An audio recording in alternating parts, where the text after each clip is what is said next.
Up next we have Gunstar Heroes, a game I am playing through the PlayStation 4's Sega Mega Drive Classic Collection.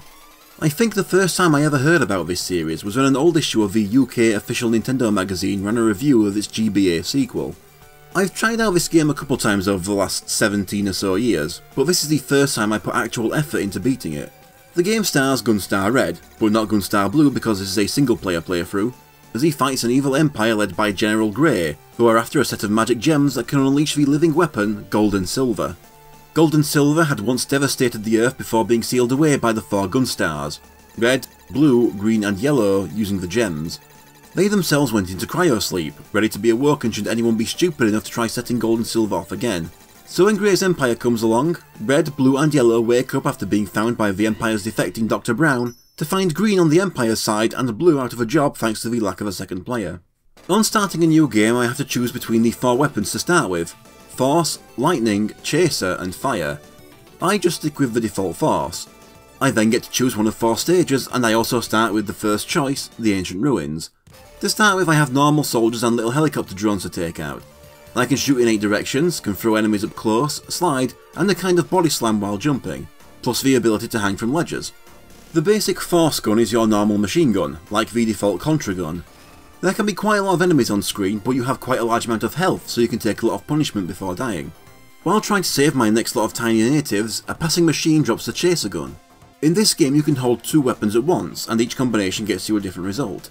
The Chaser on its own is a standard homing shot, but when combined with the Force gun, it makes the bullets larger and home in on enemies.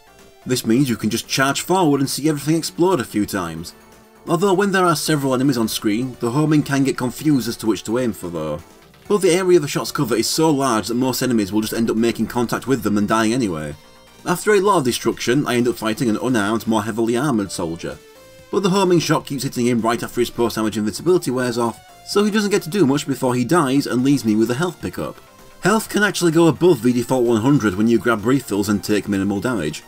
Right after this I'm warned about my first boss, Papaya Dance, and its attacks, the Bloom Bomber and Mother Ant. It's this big plant behind me. The Bloom Bomber is a series of small bombs being dropped, while the Mother Ant spawns this huge ant I have to take care of while avoiding the other attack. Boss health is represented by a large number below the hood. I only take 1 hit from the first Mother Ant, because the Force Chaser homes and deals damage so fast that the plant is utterly destroyed. After that I get more of the same enemies as before for a bit, but the green soldiers are a lot more grab happy than usual, keeping me stuck and open for damage before I break free. After another armoured soldier I have to climb this pyramid to the top. Soldiers start riding the drones to try and chase me. Then this machine drops me a health pickup, but by the time I navigate all the ledges to reach it, it's too far off screen for me to be allowed it and I fall off screen to spawn back on the edge with a significant health loss.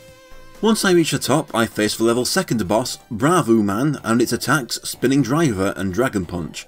It's a big robot made out of a load of cubes with a transparent cube holding a machine as its head, but shooting it anywhere will still deal damage to it. It walks back and forth to try and pin me in a corner. The Spinning Driver is a spinning jump and the Dragon Punch is spinning around with a fist out. It also has the ability to regenerate health, but it doesn't get the chance before I break it apart. The roof breaks apart and now I have to slide down the other side of the pyramid. I have 3 lanes to choose between with increasingly less space the closer to the end of the screen. I have soldiers in red rolling and bouncing down the screen at me while the ones in green slide by and try to shoot me. I take too much damage, then drop off the bottom of the screen trying to get myself more space and die. I'm checkpointed just before the Bravu Man fight and have to do it again. It takes a lot longer having lost my Chaser and only having the default Force gun. It takes long enough when I get to see it restore its health this time. I make it down to the bottom of the pyramid this time and go sliding further into the forest. The helpful pickup machine gives me back the Chaser so I can have my homing shot back. As I move through the forest, very smartly shooting up beehives, there's also this huge mechanical claw coming for me. After a small wave of soldiers, the level's final boss approaches, Pinky Rhoda, with its Hitman shot and Iron Knuckle. It's captained by Pink, a bounty hunter working for the Empire, driven by her henchman Kotaro. It starts by extending its claw, being ridden by Pink's other henchman Kane, who shoots lasers at me. Only the machine's cockpit can be damaged, the limbs just block your shots and get in the way. After the claw goes back in, Pink emerges and starts throwing bombs down at me. Getting on the other side, the Iron Knuckle is a huge spiked ball on the end of the other arm. The Force Chaser isn't really the best choice for this boss, as the homing has a hard time telling the difference between parts that can be damaged and parts that can't. But eventually I manage to find just the right spots for standing and aiming to make the gun hit the cockpit, which then causes the boss health to plummet until the machine is destroyed. Pink and her minions are sent flying away, and I gain the blue treasure gem. Back to the stage select, and I may as well just go in order, so the underground mine is next. This was actually the stage I was stuck on the most. The entire playthrough was 2 hours long, with 32 minutes of it being spent here. The entire stage has me riding this minecart that's so smart it can follow me every time I jump off and catch me when I land. I have the regular green soldiers riding their own carts, even some riding on the ceiling, plus the odd bomb riding one. But the Force Chaser is so good here that none of them really get the chance to try anything on me. It's only when this train shows up beside me that one of them finally gets a hit in. After fighting that off, I end up riding down a vertical shaft where I can jump between the 2 walls. 2 carts with bombs that are level on each wall can create a blinking barrier for me to either time my jump through or blow one of them up first to get rid of completely. The train comes back, also able to drive vertically. Fight it off again, and at the bottom turn horizontal again. After fighting more soldiers, I catch up to the train again. This time I can make my way alongside it, taking out the soldiers inside to move to the next car. Clear out all the cars and they break off, leaving only the front of the train. Inside is Smash Daisaku, General Grey's second in command. He gets so desperate to get rid of me that he starts throwing soldiers out the window at me. I like the one soldier running alongside the train too, it's very Metal Slug. Eventually the train is destroyed, but Daisaku survives. But I can't go after him as the boss appears, Seven Force. Named for one of 7 forms it can take, which are decided at semi-random. Thanks to how long I get stuck here, I get to experience all but one of them. It's piloted by the amnesiac Gunstar Green. He's also Gunstar Yellow's brother. He always starts with the Soldier Force. It takes the vague shape of the human and runs along the left edge of the screen, firing extended fists and then trying to sprint into me, along with throwing what look like copies of its feet at me. I'm very bad at timing the jump between floor and ceiling at first, so I get hit by that one a lot. But I take it down and we swap to a vertical shaft while Green swaps modes to Tails Force. This one flies around the screen taking up space and dragging its spiked tail along for the ride. I think I have its pan down until it decides to float around the middle of the screen. But I try swapping walls and end up bouncing against it a lot, ending in a death. Thankfully, this game was ahead of other games of its era in that we have infinite lives. The game isn't massively hard, but with how tough some individual moments can be, having limited lives on top of that would have absolutely made the game a worse experience overall. Next time, the item machine drops the lightning gun. On its own, this would fire a laser in a thin straight line. When combined with the Force, it still does that but with a more rapid shot. It makes it harder for dealing with this boss with, having to dodge all the attacks without having any homing. This time when I reach the second stage, it takes on the Eagle Force form. This one slowly inches up the screen while changing the positioning of its wings, constantly changing which part of the shaft is safe to stay in and making me find out how best to get around it unharmed. Very tough to do so first time while firing with the Force Lightning. I have to wiggle my aim around without moving myself too much to avoid sliding into it. On this second attempt I've pretty much got its movement pattern down too. After trying the usual pattern twice, it tries going up sideways, but I take it down first. For my first try at the third phase, it takes a tiger form. It will charge along the bottom of the screen while constantly aiming a larger laser at you. That's easy enough to get used to while also shooting it. But eventually it aims at you with a laser that bounces off the floor and ceiling, warning you of the direction it will move with some bust move-esque cursor. It can hit multiple times and results in another death. On my 5th attempt, the machine drops me a second Force. Force is just larger bullets, so just an inferior version of the Force Chaser. I still can't defeat Tails Force. The next time I make it to the third phase, it takes on the Blaster Force, just a giant gun. It will spin around and fire an explosive shot at me while I have to avoid it while getting my own in. I get used to that pattern, but my health was so low I just couldn't last. Next time I defeat the third phase, but there's still another, the Urchin Force. A giant spinning spiked wheel that moves along the edges of the screen and I have to avoid. It takes up about a fifth of the space and I got here with low health, so of course I fail first try. Next time the machine drops me my first fire gun.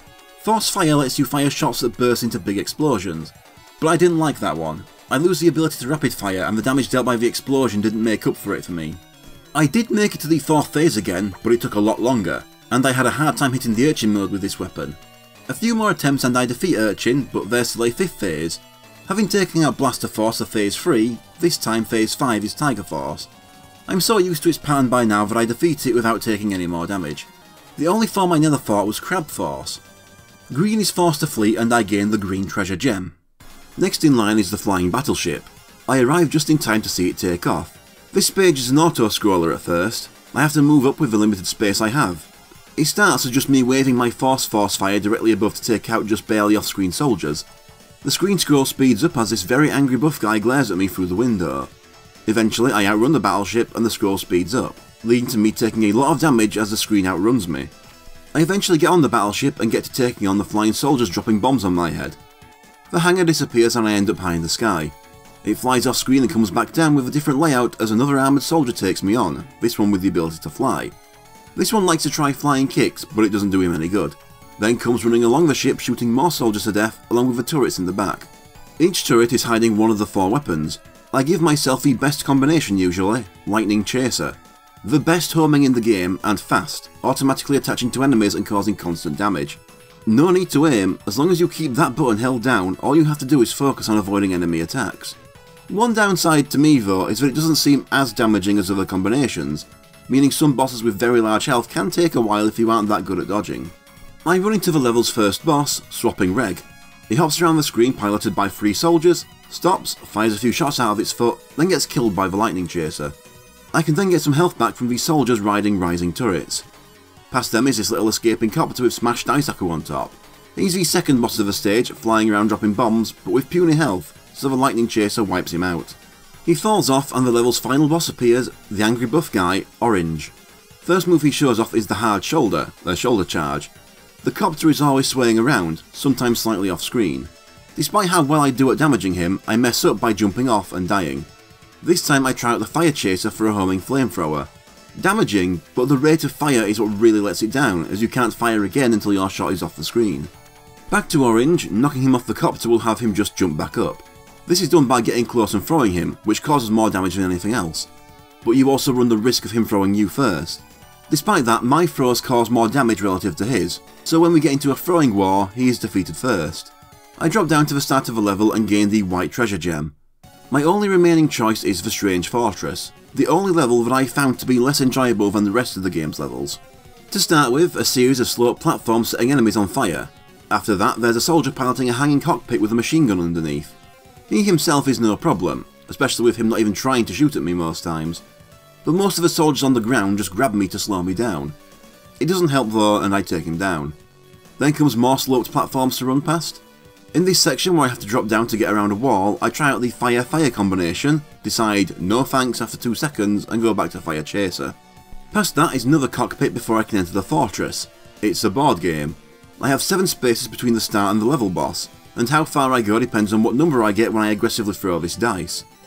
I get 3 and land on a fight space. It takes me to this boss, Timeron. It follows me from above trying to drop bombs on me while I shoot from below while under a time limit. I just barely kill it with 0 seconds left. I next roll a 1 and end up on another fight space. I have a minute to get through this maze to the goal by punching the walls to change their layout. I run out of time. Another 3 gets me another fight. Another cockpit which I take out in no time at all. And then another 1 to the next fight space. I have to take out these 4 smiling balloons while there's a floating, stretching wall getting in my way. There's no time limit and the Fire Chaser goes through the wall anyway, so it's easy. And then I roll another 3 for another fight. I have to face a Phantom, one of those armoured soldiers. This one drops bombs too, but he's not much of a threat. Another 3. It's a 6-sided dice, but I've only had the same 2 numbers. This one has me fight an Aberembo Gel. It's this blinding smiling blob that lays bombs, also with smiley faces. I take it out before it can get anywhere near me.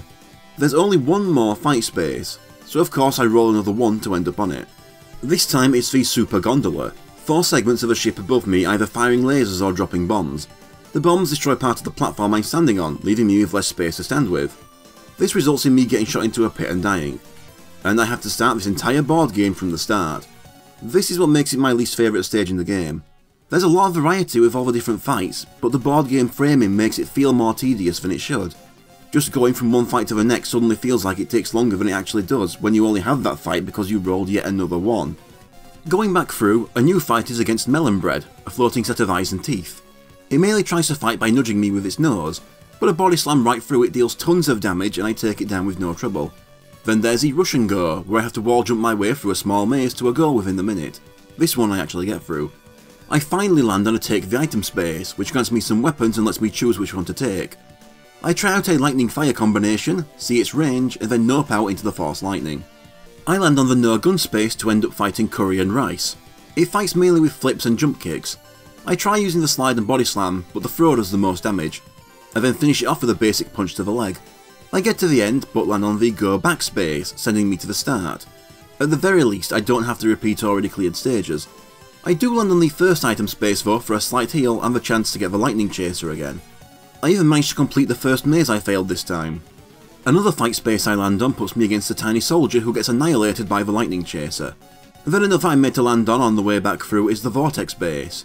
There are 7 orbs that flash, signalling the route the next laser will take, giving me a couple seconds to find the spot that will be laser free. But I don't work it out in time and get killed.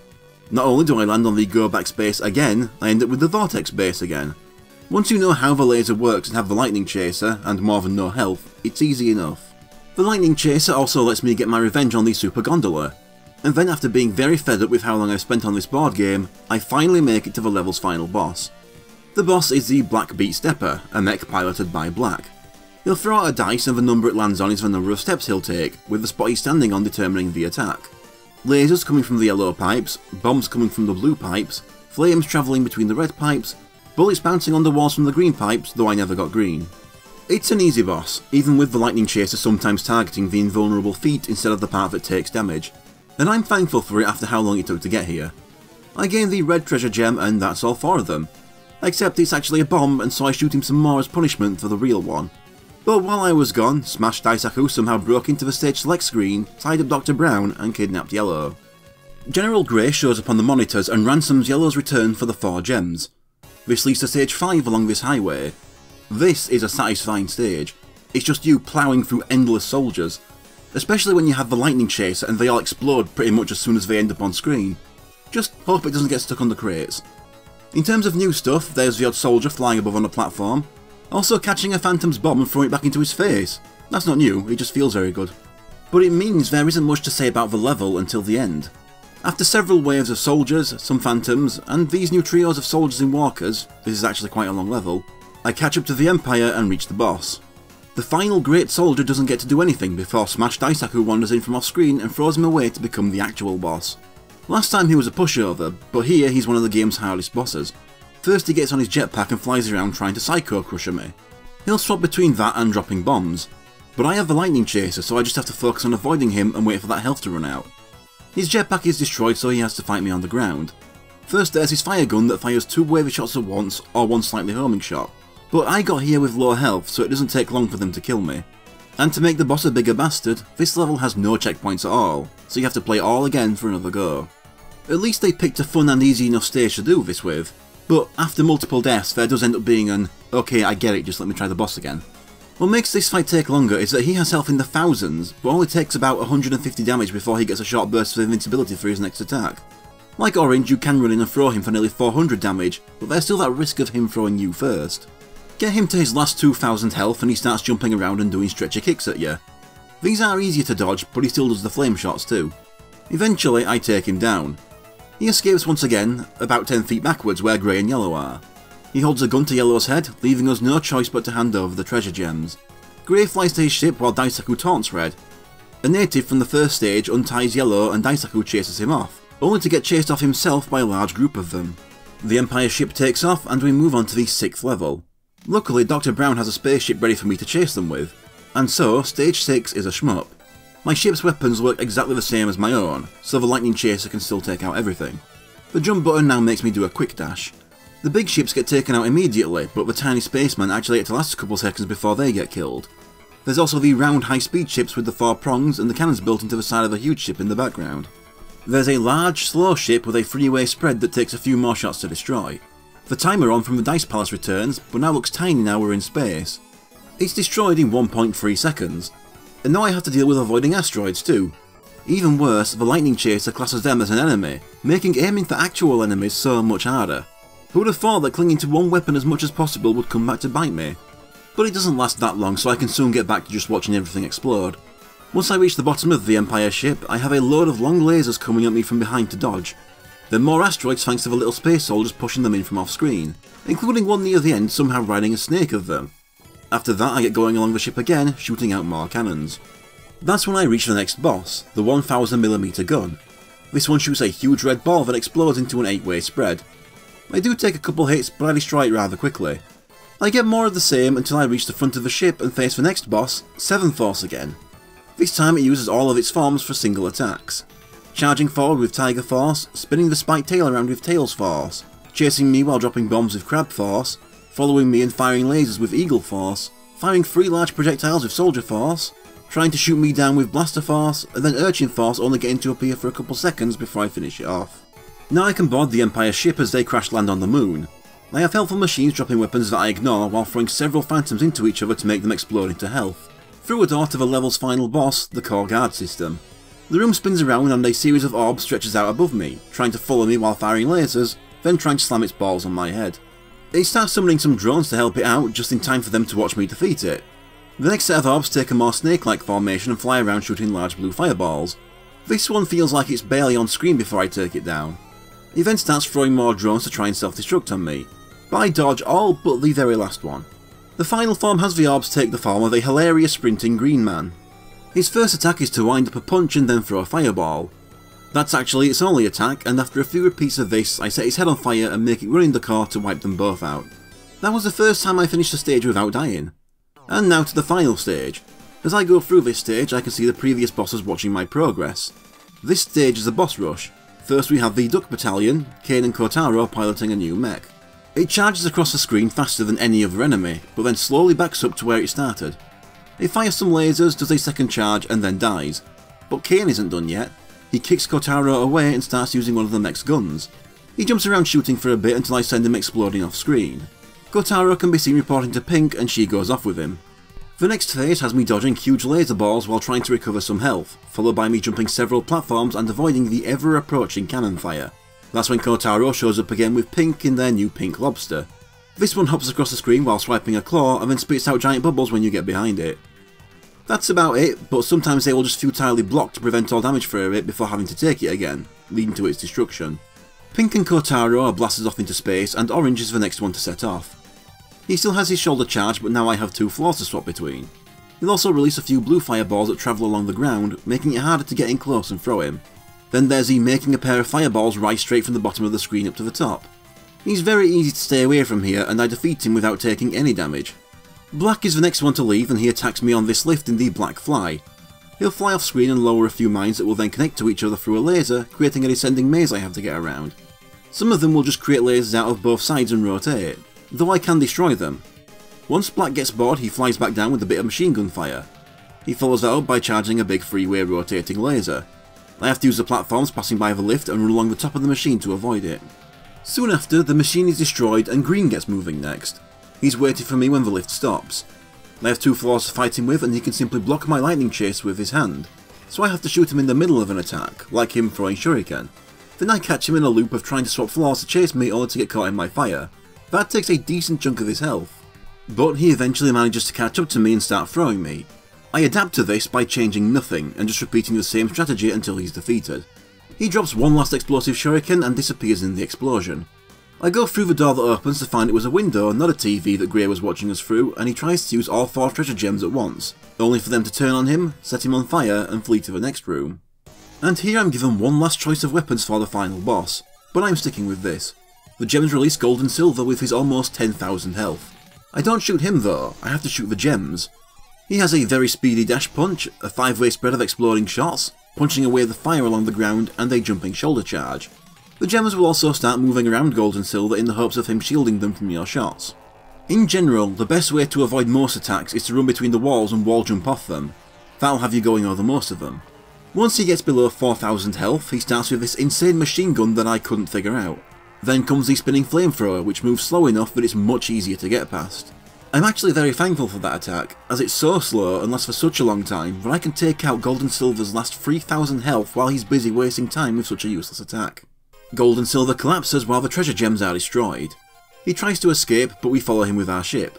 We're also helped out by the Empire, with General Grey having realised that awakening a living WMD is a terrible idea for idiots. He and his soldiers get close, but Gold and Silver wipes them all out. Red has no idea what to do, but then Green shows up in the 7th Force, having regained his memory. Claiming he was brainwashed by the Empire, he recognises his part in Gold and Silver's awakening, and he's going to make up for it by crashing the 7th Force into Gold and Silver, wiping them both out. And then we get the credits. Gunstar Heroes was a lot of fun, definitely one of the best Mega Drive games I've played.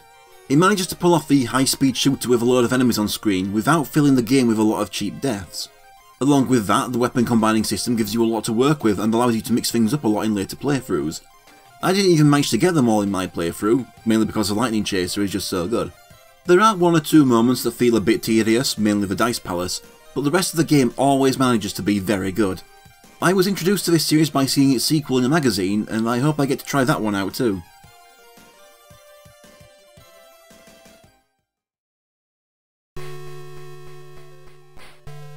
But there was also a port to the Game Gear, the reason this video took so long to get around to when I announced it over a year ago.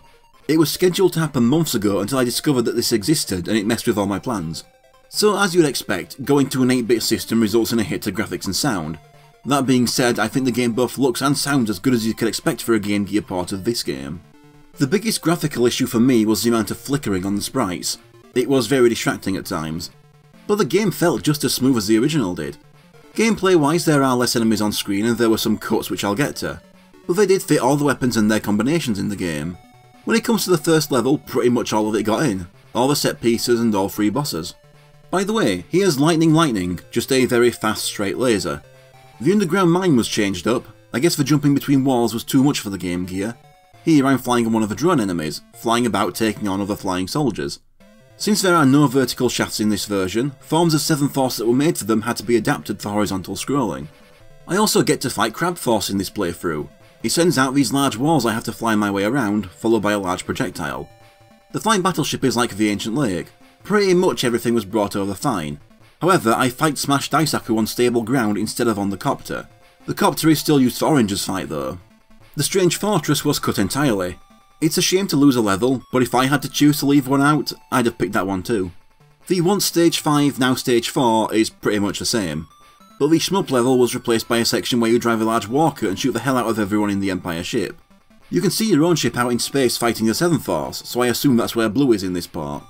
It's not as fun as the Shmup stage, but it has its own enjoyability. And then the final stage had the villains watching the action through the window cut. I get it, the Game Gear screen is small already, and that would have just taken up even more of it. Since Black Stage was cut, his rematch in the boss rush was also cut and we go straight from orange to green. Then Gold and Silver was the same, apart from not seeing those last few attacks at low health. The ending is still the same though. This is an impressive port. Of course there are some cuts, but they managed to keep the quality of the gameplay and even gave the port its own value with some exclusive sections only found here. It's just as impressive to me as the Game Gear Fatal Fury Special and Master System Streets of Rage ports. Another that, while not as good as the original, is not at such a lower level that I can't rank it anywhere other than in the same spot as it.